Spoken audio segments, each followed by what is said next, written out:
By Wednesday, May 6.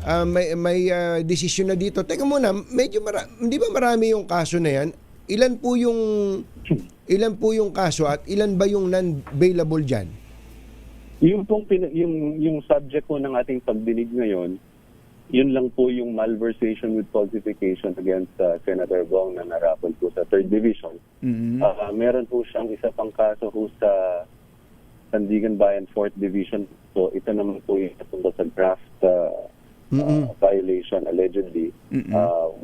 On the same subject, Ghost Flood Control Project allegedly po. So kung papaboran siya ng husgado rito sa 3rd Division, ay makakapagpiyansa po siya.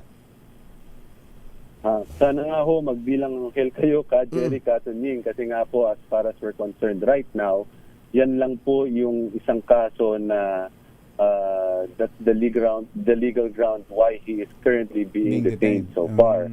So dun naman po sa sinasabi naming graft case, ay nakapagpiyansa naman po na siya doon. Although we recognize na may mga preliminary investigation pa, I think as far as we have been updated, ay nasa DOJ pa yung ibang akusasyon or complaint laban sa kanya. But as far as we're concerned right now, kung pong pala rin po at pagbigyan kami ng husgado sa aming application for bail, ay makakalaya po si dating Senator Bong Revilla.